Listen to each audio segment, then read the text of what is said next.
Hey y'all, my name's Revis. This is my first attempt at making a YouTube video, and I do not know what I'm doing. I'm not going to claim to, but I do know what I'm doing on what I'm making the video on. This is a 46 RE transmission out of a, I don't even know what year Dodge truck, probably around 2000. It's pretty much the same from 95 to 2002. Everything I'm gonna do, everything I'm gonna show you, you can use on those years. I'll know when I order parts. I'll know. Obviously, I need to know what I'm doing, what year it is. I'm just keeping it real. I don't know how to edit, so I'm gonna do a teardown video first. Then I'll take you through cleaning, take you through sub-assemblies, rebuilding them, take you through the valve body. We'll talk about how things work in other videos, because this will be a part 1 through whatever it comes out to be. Because, you know, like I said, this is my very first attempt at making any kind of video, so let's just get into it. First thing I do, I don't know if y'all see me, is I'm gonna take everything off the outside of this transmission. If you can see, this transmission wasn't completely drained, but that's okay. I hope you can see, but I got a table with drain in the table. Let's go into a catch can. So, first thing I'm gonna do, I'm gonna take the shift linkage off.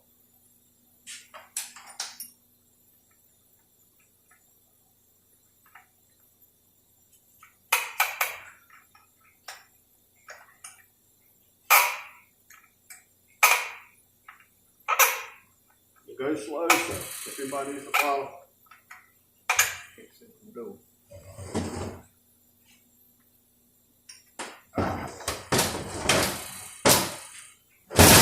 Y'all, everyone, if you want to use this, you should be able to do your own transmission. What I'm taking are these shift linkages off right here.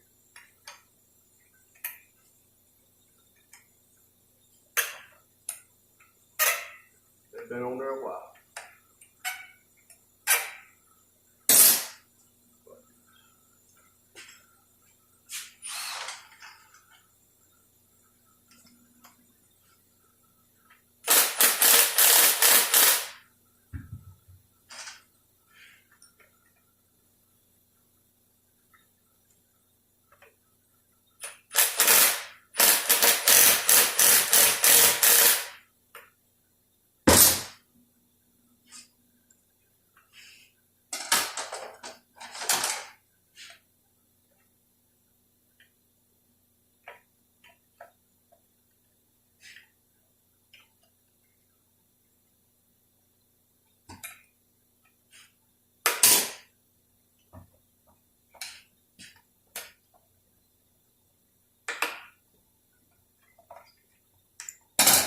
That's really what you're going to run into on some stuff. It's got a little square nut that's supposed to be held by the linkage, but this one was stripping out. That's what took so long. So I had to put a wrench on one side, socket on the other. This is as real as it gets. Nothing staged, nothing's practiced, and I probably forgot a whole bunch of stuff. I've been working on these since 1988. Well, not these were made, not on transmission. Pretty much retired from it now. But I'm doing this one for a buddy of mine. I thought, why not make a video?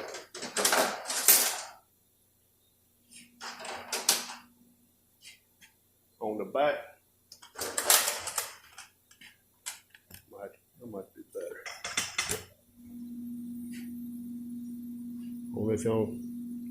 If you don't see these, but there's 225 sockets right there that I'm going to take off. There's a snap ring that behind there I have to get.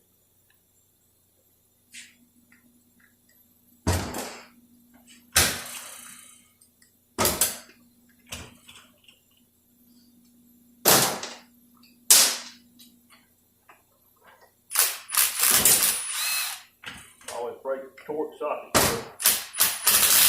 with a hand wrench. Then I put the air on it without worrying about stripping it out. Alright.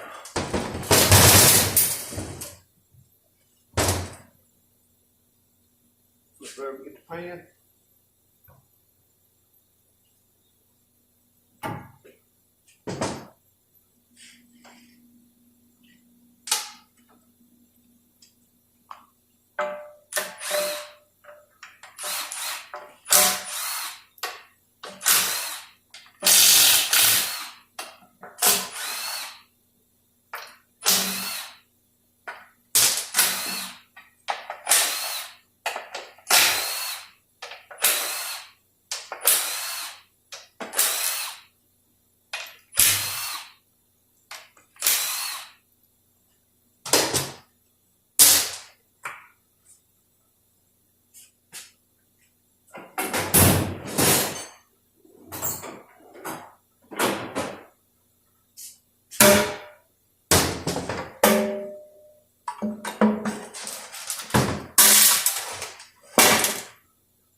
I'm doing. I'm just throwing bolts in my pants.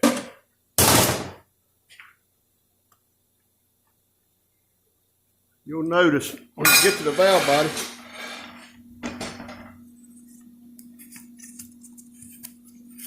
there are some 11mm bolts. Let's go ahead and pop that filter off.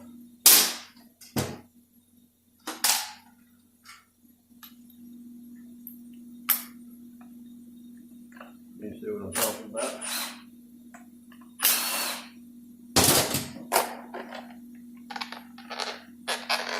I'm going to try to explain every step. It might be boring, but I'm going to try to explain every step. You'll notice there's these 11mm bolts right around the edge outside the transmission. Then you'll see these Torx 25 all in the middle. Don't take the Torx off right now. That's how you take the valve body apart. To remove the valve body, we're going to take the 11mm bolts out. There's a wiring harness here, and then you have to separate the park pile rod, and I don't know how in the world I'm going to get a video of that.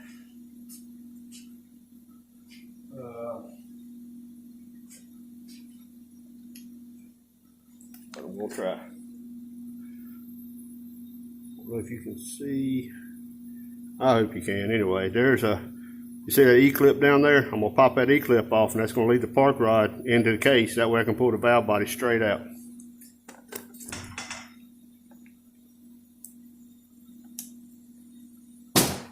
I don't have special lights or anything, so I'm just doing the best I can. If I get to where I like these YouTube videos, or more importantly, if other people like it, I'll buy whatever I got to buy. I mean, but right now, I'm just doing this kind of on a whim because, frankly, I'm bored. I'm not hearing nobody to talk to. So instead of talking completely to myself, I'm going to talk to the camera, talk to y'all. And stop it, go.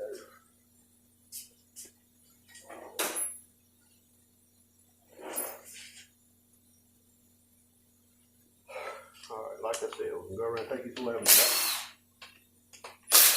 7/16 to work to.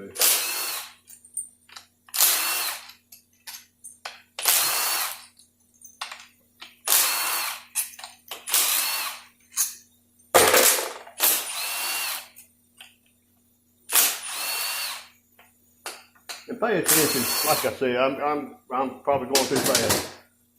I said I was going to go slow. You got different lengths bolts. They go in different holes. You got short ones. It's pretty obvious where they go. You got four long ones go on this governor pressure transducer, and I have moved the camera. All right. I wish I could see this rig I'm using for a tripod. You got 4 governor pressure. That's your longest bolts. You got your middle longest bolts goes on this where the valve body stopped stacked up.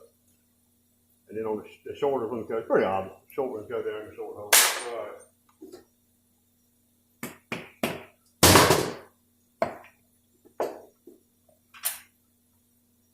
What I just did on the back side of this plug-in, I just tapped it with a hammer very lightly so it pop past that seal and you get the valve body out. Now when you get that done, we get a pair of pliers. I can turn the output shaft a little bit and pull that parker pile out.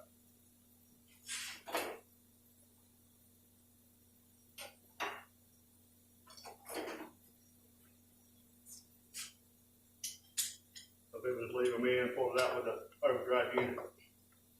I don't. I like getting it out of the way. Okay. Get the accumulator out. What this is in for, they say it don't have any second gear. And well, I just found out what's wrong with it. That band's obviously burned out. I shouldn't have been able to take that out without removing the band adjuster. That band is just completely, it's gonna be completely wore out. But you got the band strut and the band anchor. That's the strut anchor. All right. Right now I got a choice. I can either take the back off or I can go ahead and pull the pump out, pull the internals out. I'm gonna pull the back off just to make it easier to handle because this a 2-wheel drive. It's got a real long overdrive unit, and it just make it easier for me to work with it. This is your output speed sensor.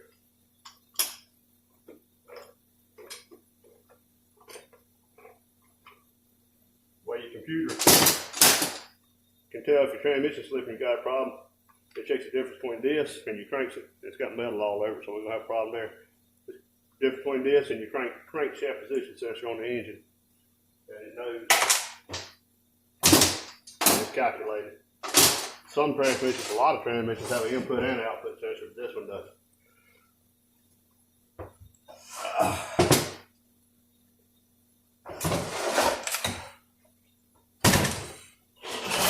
Okay, pull this overdrive unit off. This extension house overdrive. We'll take all these 11s out. I can get most of them with an impact wrench, but some of them I'm gonna have to use a wrench on. And it just won't take long.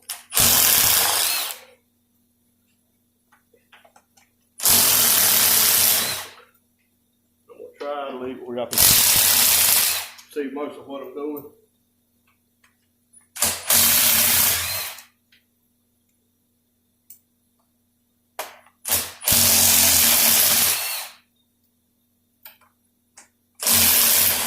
I'll get this one with impact. Yep. I was able to get them all with impact, so that makes me happy.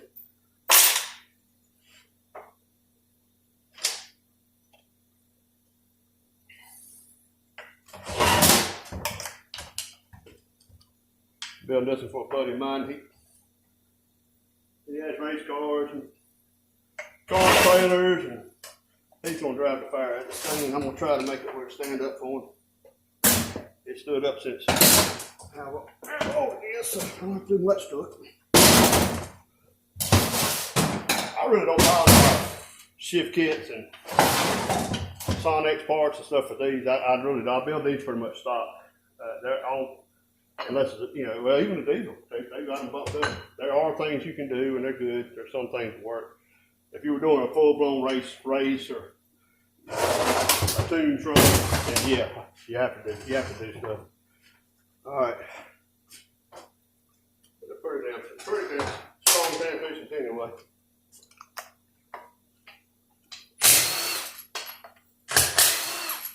I forgot to get my pump. Okay. Go off that transmission pump. This is your front oil pump bolts that I'm taking out. And I had to have a puller to snatch that out.